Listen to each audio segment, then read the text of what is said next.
Hello and welcome to this video on lager and all the types that are out there, or at least the common types of lager you are likely to encounter. A lager is one of the two broad categories of beer that are found.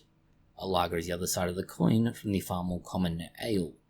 Where ale is made with top fermenting yeast at higher temperatures, a lager is made with bottom fermenting yeast and typically at lower temperatures.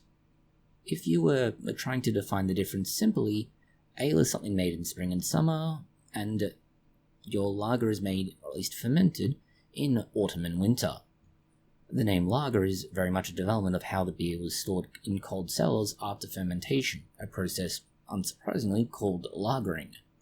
A lager tends to be roughly 4 to 5% alcohol by volume, although there is some variation in this.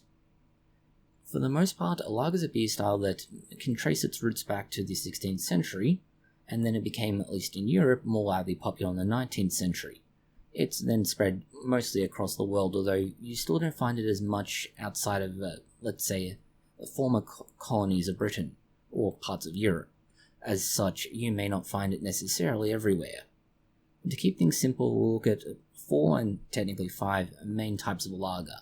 These being your pale lagers, amber lagers, dark lagers, Bock lagers, and the 5th is the technical area where we're talking about specialty lagers, and you'll understand why that's a bit of a weird place. What makes a pale lager is perhaps the best place to start, as to some extent you can think that everything is a variation or a development on this. A pale lager is typically lightly coloured.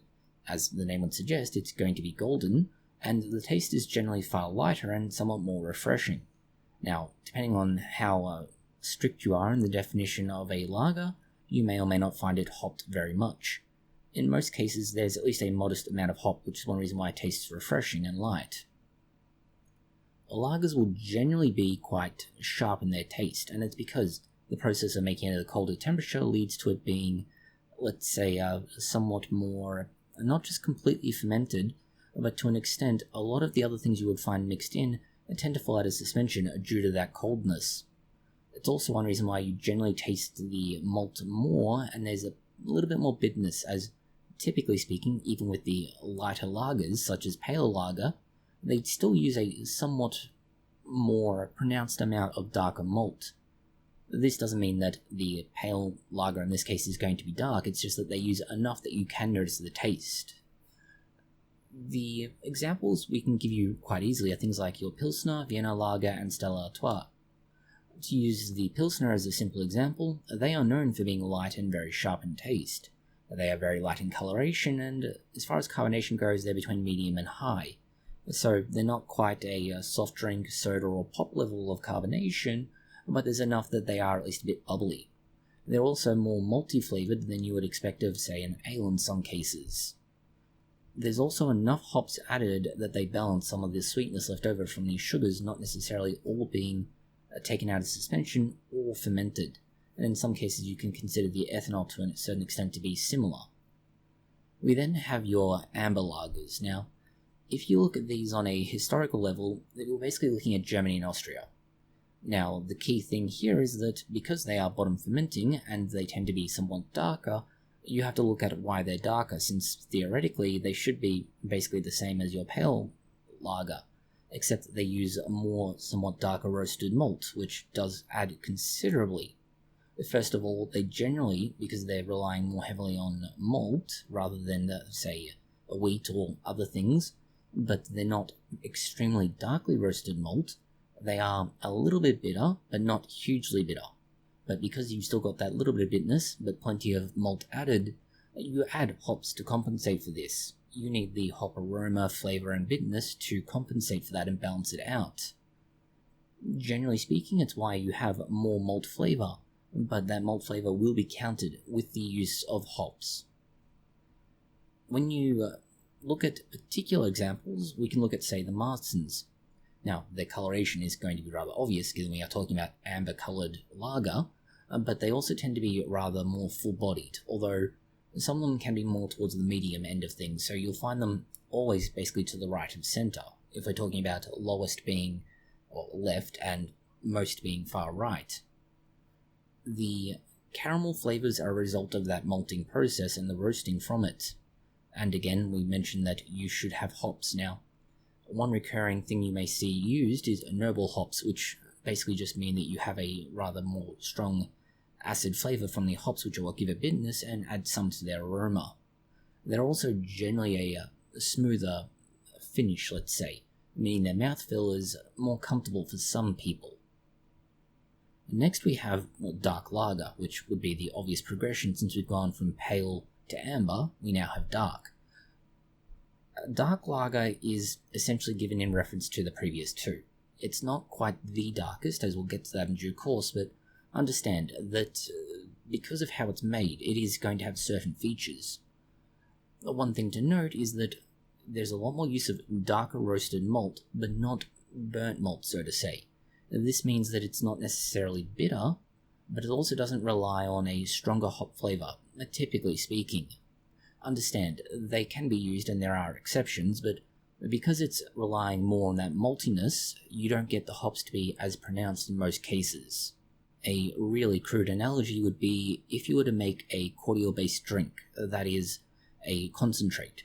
If you were to rely more heavily on the concentrate than the water to dilute it, it would be a similar idea as to what happens with a dark lager.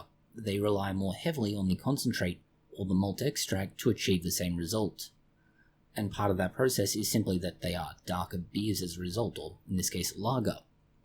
That does also mean that because you've added so much more malt, it's not going to ferment all of it, leading to a lot of the glucose and other sugars within the malt not being fermented.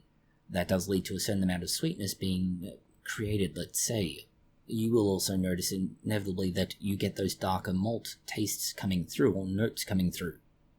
Next and final in terms of our, let's say, common options is Bock. Bock is a dark lager with arguably further subspecializations, although strictly speaking you can't talk about Bock as a homogeneous group, as it really does get divided into these different groups most of the time. They are nearly always very richly flavoured and rely heavily on malt again, but they're also somewhat higher in alcohol content, which is what makes them somewhat distinct from the other lagers we mentioned. Now you can look at this as being traditional, doppelbock and icebock. These are basically the three subclassification, although technically there's a fourth in the form of a Weissenbock, or what is basically a wheat-based bock, rather than everything else which relies on malt. The coloration is nearly always going to be amber through to very dark brown, and in some instances extremely dark verging on black, although typically that's an exception rather than part of the rule. The tastes are going to be commensurate with what you'd expect based on that. Mostly you'd expect to have tastes like caramel, toffee, dark fruit, and the dark malt flavours coming through in a more pronounced way. If we look at them individually, you have Maibock, which is generally the most pale version, but to compensate for essentially the lack of malt substance, there are hops added to make up for that, and to a certain extent, to counteract it. You have Double Bock, which is basically a double strength or double malt version of your Maibock, which, well, unsurprisingly, you would expect there to be less need for hops because you've added so much more malt. And then finally you have the Icebock, which is, well, it's a weird one, in that what they do is they take the idea of lagering and run with it to an extreme, and in doing that, they're able to remove some of the water that's within it. And by doing that, since alcohol doesn't freeze as readily as water does, they essentially create a more potent or higher alcohol by volume version of the Bock kind of lager. Now, this is far less common to see, but it does exist. By contrast, the Weissenbock or wheat bock is going to typically be more common by comparison to the Icebock. What makes it distinct is that they replace a vast portion of the normal malt component with wheat, anywhere between 40 to 60%, which is a lot, remembering that malt typically makes up the vast majority in all beer, barring a few notable exceptions. Last we have what you could basically consider the wide range of specialty lagers. Now we include this as there are a few, let's say, unique or at least more common kinds of unique lager that are out there, and while it may sound like an oxymoron, hopefully they'll make more sense as we go through. An example of this is going to be Budweiser. We call this special, but it's for all the reasons you don't want to hear the word special used. It is a terrible lager comparable to piss, and strangely enough it's still considered both beer and lager. Americans have no taste. But in more serious terms, we do have a lot of, let's say, craft or microbrewery versions of this, of lagers in general, and these are what you'll generally find listed as a specialty lager. The reason they're special is simply that they're so much more unique and different to what you would normally expect. Now, this can be that they're using completely different processes, or in some cases that they age their lager for a lot longer. And this is arguably the best kind of lager to get because that aging process does add considerably to the flavour. Just be aware that because of that, it's generally not going to have very, if any, pronounced notes from the hops.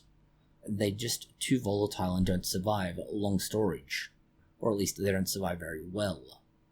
And then you also have the various kinds of lager that can be made based simply on, say for example, something like the ice Bock, where you have a much higher alcohol content because you ferment at a lower temperature.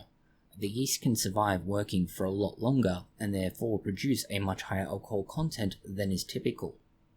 And there are other types again, and to be clear about it, we mentioned specialty lagers only because they do make up a portion of the market, mostly because they always provide something unique, different, and interesting. But they're not necessarily always available in all places and in all ways. So they're worth being aware of, and sometimes you may think, that's an awesome tasting lager, I want to get it again, and you'll find that it's just not being produced, either at the moment or ever again. It's unfortunate, but it does happen. This is lager in a very short form. It covers arguably the major points of interest, but there is still a very wide and deep world of lager to explore beyond what we described in this video. And that's because it is essentially one of the two major kinds of beer. And as such, if you were to look at a family tree, so to say, these are the roots that are growing underground, and they essentially are a counterpoint to the massive branches growing above ground that are ale. Thank you for watching this video. If you found it interesting, consider liking, sharing, and subscribing. And please do post any comments, questions, or suggestions that you have below.